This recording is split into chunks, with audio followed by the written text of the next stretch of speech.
ভাইজান কেমন আছেন? ভালো আছি তোমরা ভাই?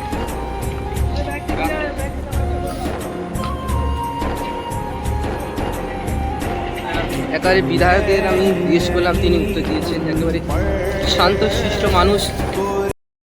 হ্যালো বন্ধুরা, চলে এসেছি নতুন একটা ব্লকে। আর আজকে আমরা যাব জাউলগাছি ভাঙড়। সেখানে আছে ভাঙড়ের বিধায়ক পীরজাদা নওশাদ সিদ্দিকী ভাইজান।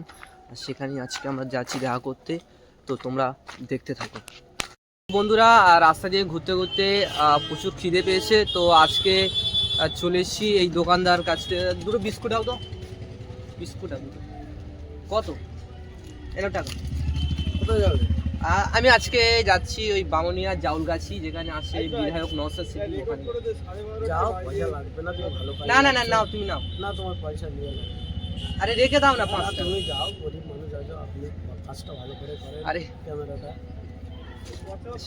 দেখুন বন্ধুরা, কি বলবো এখন, আমি পয়সা দিচ্ছি, উনি যদি না নেয় আমার কিছু করার নেই। যাই হোক ভাইজানের তুমি কিসের জন্য দিয়েছো বিস্কুট আমাকে?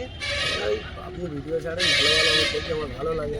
বলছে আমার ভিডিও দেখেছে, বলে তুমি মানুষকে এইভাবে ভিডিও সুন্দর সুন্দর দিতে থাকো। সততার সাথে থাকবে, সততার সাথে থাকবে, ভালো ভালো ভিডিও করবেন। তো যাই হোক বন্ধুরা, খুবই ভালো লেগেছে। আর এরকম মানুষ ভাঙড়ে আছে এখনও, খুবই ভালো লাগে। তো চলো আমরা এখন রাস্তার দিকে গিয়ে আবার আসছি ভিডিওতে। তো ফাইনালি বন্ধুরা আমরা চলে এসেছি জাউলগাছি পাওনি। আর একেবারে আমার সঙ্গে পাবলিক বাংলার আর একটা মানে দাদার সঙ্গে দেখা। দাদা কেমন আছো? ভালো আছি। আর তোমার চ্যানেলে দেখা যাচ্ছে না, আগে দেখতাম এখন দেখতে পাচ্ছি না। চ্যানেলে একটু কাজ করছিলাম, আবার নতুন করে শুরু করলাম। আর রাজীব ভাই আসেনি এখনো? হ্যাঁ, এসে গেছে, ওই তো সামনে। ও সামনে আছে। তো ফাইনালি আমরা চলে এসেছি বামুনি। আর এখানে দেখো আগে এসে পারে একবার প্রচুর লোক। আর এত ছোট জায়গায় এখানে ভাইজান আসলে জায়গা দেওয়া যাবে কাছে এসেছি, দেখা হয়েছে আজকে এই জায়গাতে পেলাম। কি বলবো, ভালো লাগছে।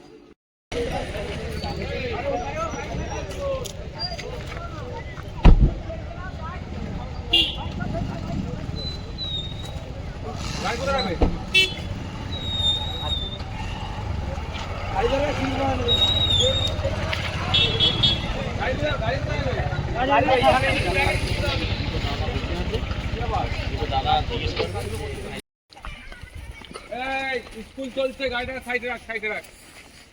স্কুল চলছে না, কোনো অসুবিধা হয়? ভাইজান কেমন আছো? ভালো আছো ভাই? হ্যাঁ ভাইজান কেমন আছে? হ্যাঁ ভালো। ভালো আছো তোমরা ভাই?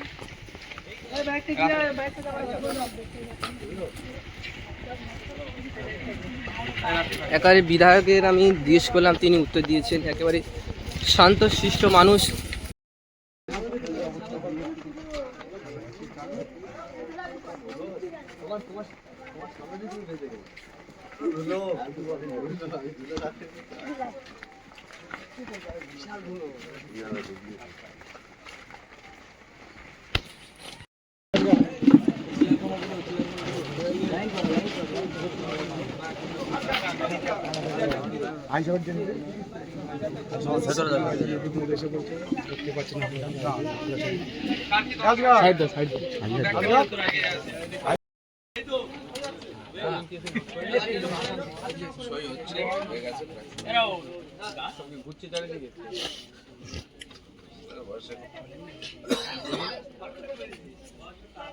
ছবি কোথায় সই করবো? তাহলে লাগিয়ে রেডি করে ফর্মটা এ করতে, ফর্ম ফিল আপ করে আনতে হবে। তো ফিল আপ করে নিয়ে আসো, আমি সই করে দেবো খালি ফাঁকা জায়গাতে। পুরো যা যা লেখা কমপ্লিট করো ফটাফট। ফর্মটা ফিল আপ করে নিয়ে আসো, যেখানে আমার জায়গা সেখানে। লোকসভা ভোট, পঞ্চায়েত ভোট বড় কথা নয়। জনগণ আমাকে ভোট দিয়ে নির্বাচিত করেছে। আমার কাজ হচ্ছে জনগণের অভাব অভিযোগগুলো শোনা। আপনারা জানেন আগামী 10 তারিখ থেকে আমাদের বাজেট সেশন শুরু হচ্ছে পশ্চিমবাংলা বিধানসভায়। আমি বিভিন্ন সময়ে বিভিন্ন অঞ্চলে এলাকাতে গিয়ে সাধারণ মানুষের সাথে কথা বলি, তাদের অভাব অভিযোগগুলো শুনে গিয়ে বিধানসভায় উত্থাপন করি। এখন বাজেট সেশন চলছে, এই সময় এখানকার মানুষজনের যেগুলো আছে সেগুলোও শুনছি। বাজেট সেশনে গিয়ে বিধানসভায় সেগুলো উত্থাপন করবো বলে। সবটাই রাজনীতি, সবটাই ক্ষমতায় টিকে থাকা এই ধরনের নয়। আমাকে যে দায়িত্ব দিয়েছে সেই দায়িত্বটা পালন করতে হবে। হ্যাঁ, আমি এবার পশ্চিমবাংলায় সংযুক্ত মোর্চা তথা আইএসএফ এর একজনই বিধায়ক। সমস্যাটা এখানে, সেই জন্য আমাকে সারা রাজ্যের বিভিন্ন জায়গায় ছুটে যেতে হয়। ফলে যেভাবে সময় দেওয়ার আমি ইচ্ছা করেছিলাম ভাঙড়ে, সময় দিয়ে উঠতে পারছিনি। তারপরেও আমি ভাঙড়ের মানুষ আমাকে ভোটে জিতিয়েছে। ভাঙড়ের মানুষের পাশে থাকা আমার কর্তব্যের মধ্যে পড়ে সে কর্তব্য আমি পালন করার চেষ্টা করি। এই অনেক মানুষের যে অভাব অভিযোগগুলো থাকে সেগুলো শুনি, যেগুলো তাৎক্ষণিক সমাধান করা যায় সেগুলো সমাধান করি, আর যেগুলো কোনভাবে গেলে সমাধান হবে সেইগুলো বলি, এবং যেগুলো আইনসভার মধ্যে তুলে সমাধান করা দরকার সেগুলো বলি। আপনারা জানবেন চণ্ডীপুরের ওখানে একটা খালের উপরে ব্রিজ অনেক লাখ টাকা স্যাংশন হয়েছে, উদ্বোধনও করেছেন যে কেউ। অবশ্যই সরকার পক্ষ আছে, তার লোককে দিয়ে উদ্বোধন করাবে।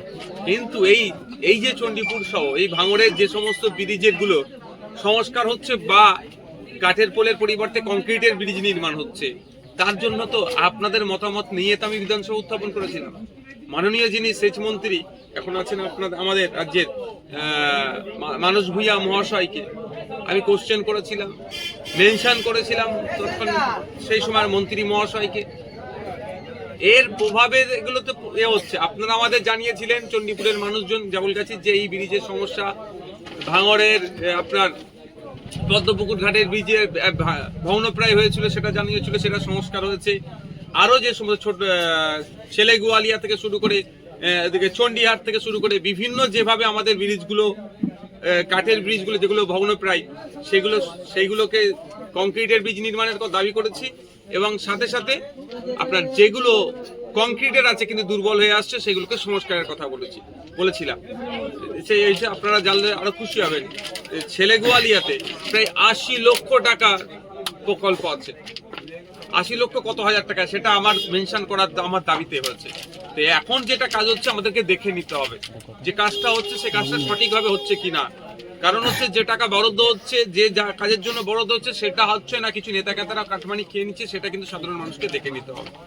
ভাইজান, আপনারা মিটিং মিছিল করলেই সেই স্টেজ থেকে আপনারা বলেন যে আমরা লড়াই করব গণতন্ত্র প্রক্রিয়ায়, কিন্তু তৃণমূল কংগ্রেসটা সভা করছেন ভাঙড়ের মাটিতে, এবং আরেকটা নেতাও তিনি বলেছেন যে আমাদের কাছ থেকে টাকা নিতে গেলে তৃণমূল কংগ্রেস দল করতে হবে, এবং তারা খেতেও ফলাবে খামারেও ফলাবে।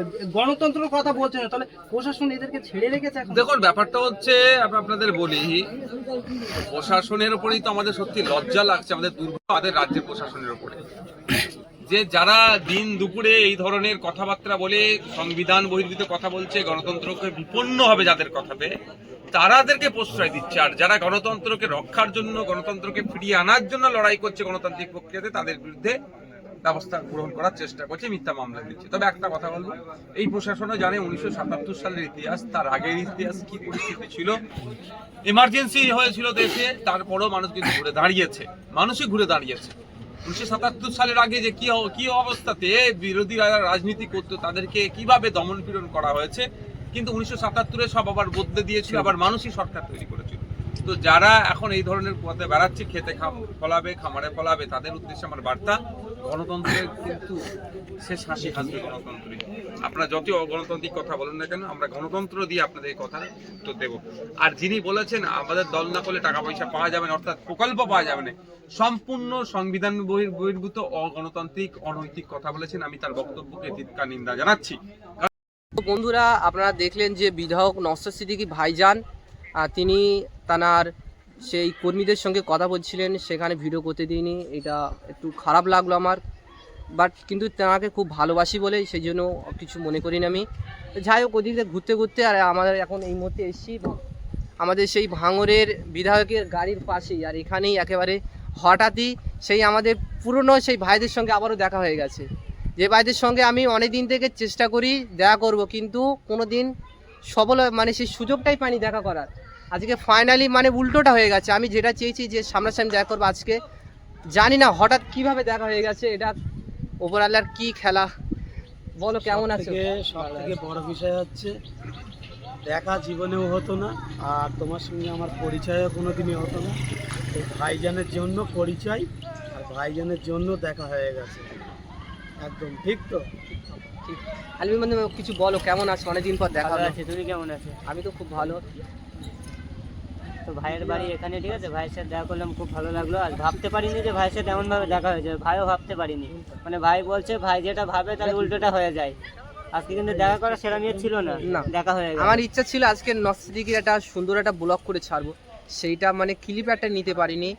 আর তোমাদের সঙ্গে দেখা করা আমার ইচ্ছা ছিল, মানে সামনাসামনি একটা প্রাইভেট মানে দেখা করব সেটা চেয়েছিলাম, কিন্তু উল্টোটা হয়ে গেল। দেখা করার ডেট ছিল কিন্তু ওটা না না, তিনবার তিনবার এটা নিয়ে হয়তো তিনবার মিস্টেক হয়ে গেছে। সব কটা মিস্টেক। এটা কেন হয় আমার সঙ্গে, এটা হয় কেন জানি না, আমি যেটা ভাবি উল্টোটা হয়, যে আমি ভাইকে মারবো উল্টো ভাই আমাকে মারে, এরকম একটা মানে উল্টো হয়, কি বলবো। যাই হোক, বলো ভাই তুমি কেমন আছো? আলহামদুলিল্লাহ ভালো, তুমি?